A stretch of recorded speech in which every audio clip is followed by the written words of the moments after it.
everyone, it's Laura, and today I'm here to talk to you about The 7-Year Slip. So I'm super excited. I finally read this book, and I was less happy to realize that there's this mark that, looking back, apparently it had been on there, but I swear it wasn't this big, and I don't know where the mark came from. So sadly, I did like this book a lot, and I would like to put it on my bookshelf, but it almost appears to be a Sharpie marker, and I don't know how to get it off. So I want a nice copy on my shelf, not one that's marked up. So I'm a little bummed about that. But anyway, this book is basically about Clementine. And at the beginning of the book, she is a publicist for a book company, and she has inherited this apartment from her aunt, who she loved very much. And her aunt was a vibrant character who kind of lived life to the fullest, and she was always trotting off to different parts of the world, bringing Clementine with her.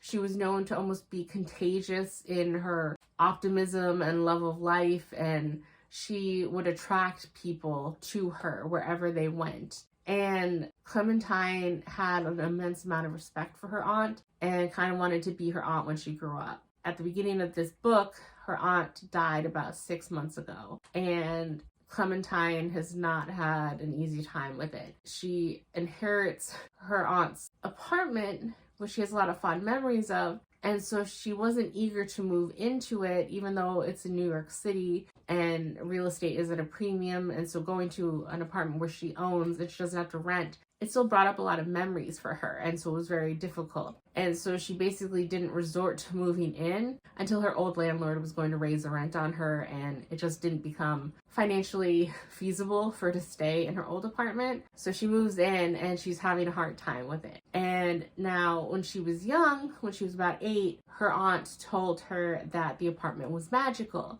but that she couldn't tell anybody about it, and kind of told her about the 7-year slip, that her aunt had had an experience of stepping back in time, but you don't have any control over it. So she ate up the stories and was fully eager for it to happen to her when she was young. And as she got older, then obviously she started to rationalize things and think that that was just some fantastical story that her aunt thought up, only for her to come home from work one day, and she walks in, she falls asleep on the couch, exhausted after working overtime at work, to be shaken awake by a guy in her apartment. And she rightly freaks out, even though he claims to have permission of her aunt to be there. And she's like, "What do you mean?" And she's obviously just woke up, and so she's scared of him and defending herself and trying to figure out what's going on, tells him to get out. And it's only while he's gathering his stuff that she notices that the apartment doesn't have any of her stuff in, any of the boxes that she moved in, any of her possessions. It is still laid out like when her aunt lived here. So she starts to freak out and think she's going crazy, that it can't be real, that what her aunt told her couldn't be possibly true. And then she sees a calendar, and it's 7 years in the past. So she ends up kind of talking more to this guy, and it's this guy, Ewan, I-W-A-N, Ewan. It's a guy that is her aunt's friend's son. And so he is trying to move to the city, and so her aunt is away for the summer and has sublet the apartment to him. And she is confused because she knows where her aunt is, because it was the summer that they spent together in Europe. So it's just a lot for her mind to deal with. And so she ends up agreeing to let him stay. And Ewan is 26 at the time, and she's 29. But then obviously this is 7 years in the past. So while she's currently 29, Ewan is 33. I don't envy Ashley Poston for having to try and think up what ages wouldn't be creepy in either of those two timelines, because that seems like a headache. But anyway, obviously she's trying to figure out what's going on. She doesn't tell Ewan about she's from the future, because I mean, what person would rightly believe that? They would try and have her committed or think she's crazy or whatever. So she just kind of plays off like something's wrong with her apartment, and so she's gonna be stopping by to check on him during the summer. And some of the times she leaves because the time slip is only self-contained in the apartment. So as soon as she steps out into the hallway, it's current day. And so the numerous times when she doesn't want to be in the past anymore, she'll walk out into the hallway, close the door, try and go back in, and get so frustrated. I think the max at one point was she did it like 6 times or something, until a neighbor came out. So obviously if you keep hearing the door closing, so the neighbor came out and was like, "Are you okay?" And so then she went back in. So it started off with her and Ewan basically spending a weekend together in the past, and she begrudgingly starts to get feelings for him. And now she's never really felt love.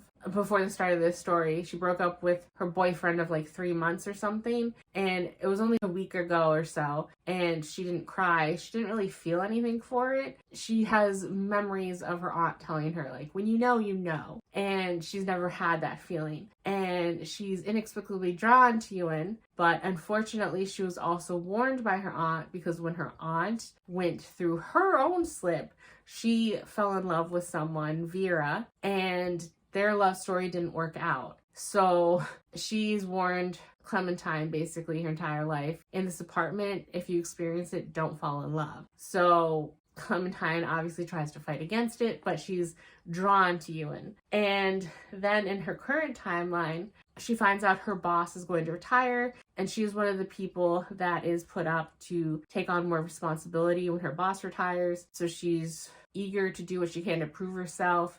So she's dealing with other authors and her job and pitches, and trying to come and sign a new up-and-coming chef and help out her friends who are editors and in the business. And so she's dealing with that at the same time that she's dealing with this weird phenomenon in her apartment. And obviously one of the things is that they fell in love for 7 years in the past for her, and you know that that can't last, and you don't know how much time they'll be able to spend together going into this. And so I was curious how much time together in the past they would have, and then you assume that they will meet again in the current timeline, and how much did Ewan change in 7 years? Will there be any friction between the two of them? How far into her relationship with past Ewan will she meet current Ewan? And I was very interested in all these questions. And then obviously, as she doesn't have any control over the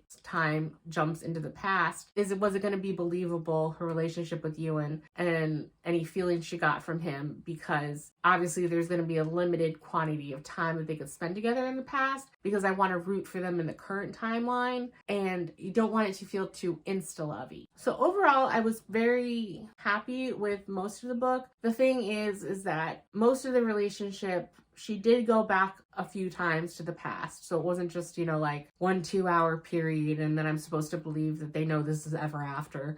But at the same time, it did have a little insta-lovey vibes to me. So it wasn't necessarily perfect, but you could tell that she was immediately drawn to him, and she's trying to fight any feelings she has based on her aunt's story and guidance. But she gives in pretty quickly to admitting her attraction and kissing Ewan, and it takes longer to admit that like real feelings are involved, so I will give her that at least. And then the fact that, the first time she goes back, she spends like an entire weekend in the apartment with him, that does at least make it a little more believable that, we see certain conversations they have, and you can see them bonding and what they share and any banter that they might have, but that for that length of time, conversations are also happening that we don't see and that are happening off page. So I do appreciate that there was some basis other than just like,